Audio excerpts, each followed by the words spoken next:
구리 박사 대예언이라. 경기 곧 좋아집니다. 이 말이 무슨 말일까요? 일단 말입니다. 이 지표를 먼저 한번 보시죠.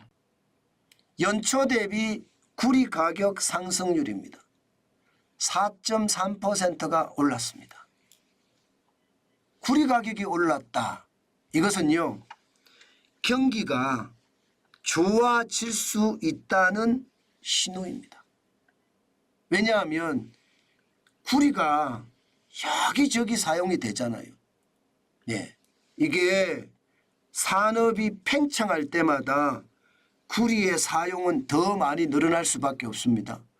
산업이 팽창한다고 생각을 해보면 아무래도 전기를 많이 쓸 수밖에 없잖아요.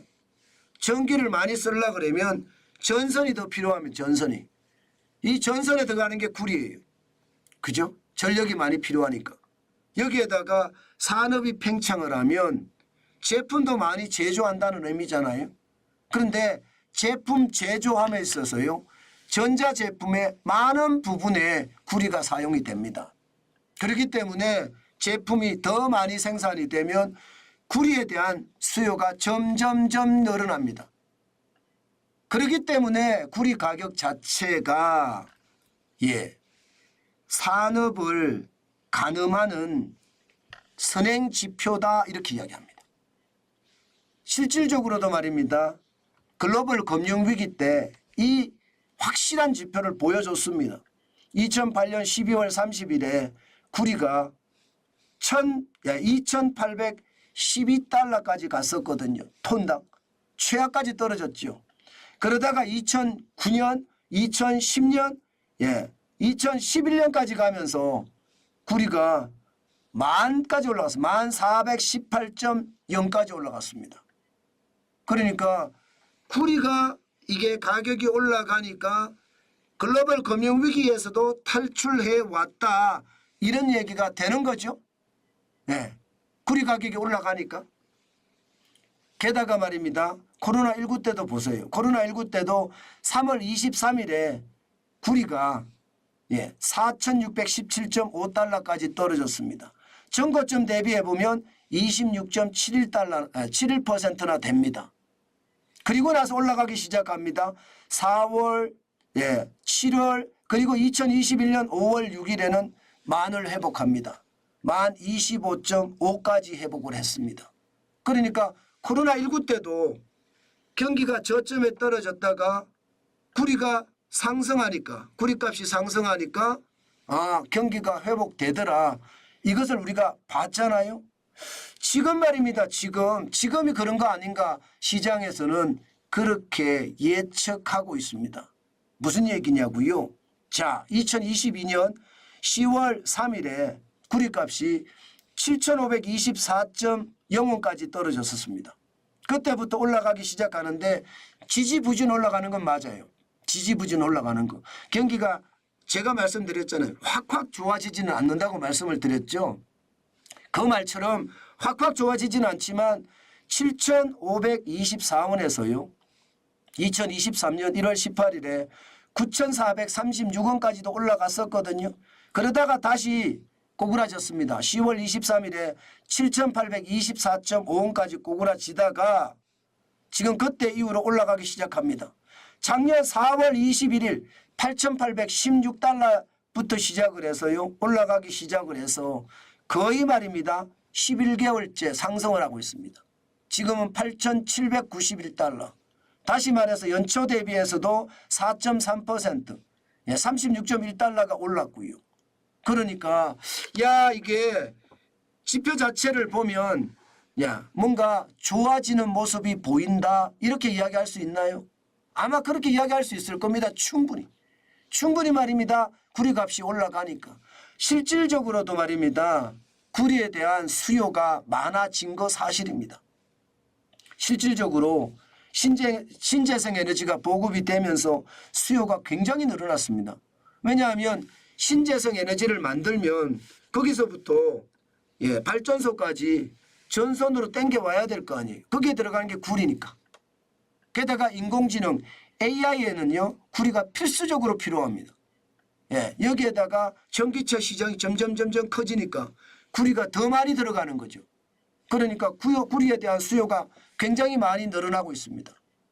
그러면 수요가 늘어나면 가격이 올라간다고 제가 말씀을 드렸는데 실제로 그런 일이 일어나고 있는 거죠. 실제로 그런 일이 일어나고 있는 겁니다. 게다가 공급은 또 부족해요. 지금 파나마의 광산도 구리광산이 폐쇄를 한 게 있습니다. 여기에다가 호주의 아이샤 광산도 폐쇄를 했거든요. 그럼 공급은 부족해. 공급은 부족해지고 수요는 더 늘어나고 그러면 가격은요 올라갈 수밖에 없다는 게 현실이죠. 예, 현실입니다.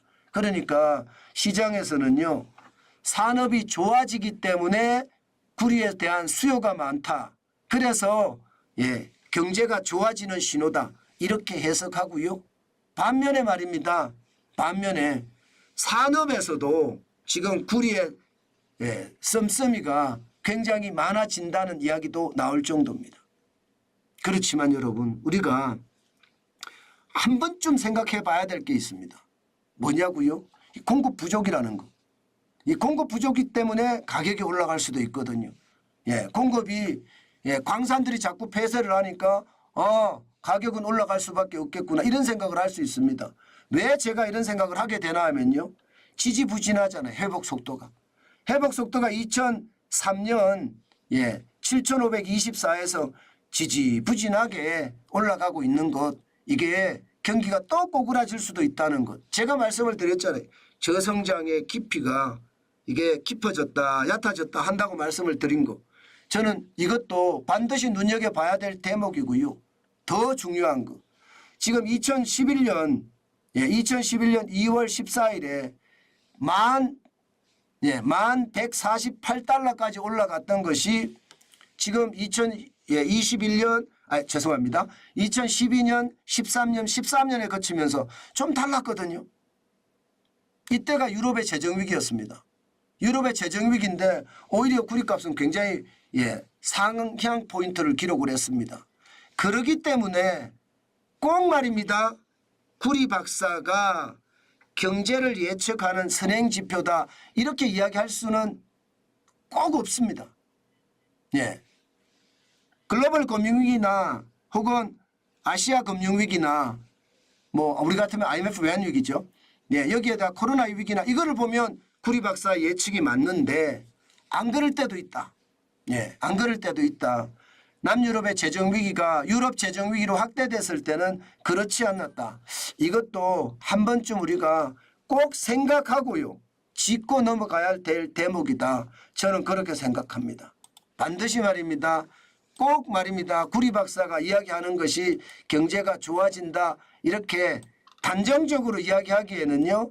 좀 더 시간이 필요하다. 그 말씀 분명히 드립니다. 그러나 분명한 것은요. 분명한 건 제가 여러분들이 계속 말씀을 드렸잖아요. 블랙스완.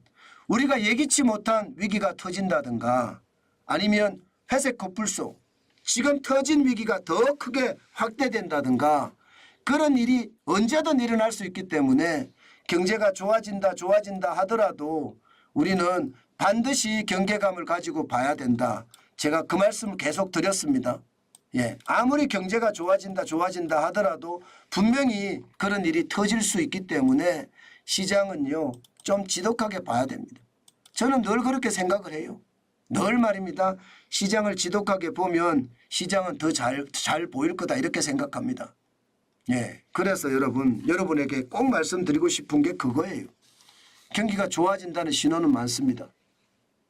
코로나19의 위기가 끝나고 저성장의 깊이가 계속 깊었었기 때문에 이제 성장 좀 할 때가 됐다 이렇게 얘기들을 해요.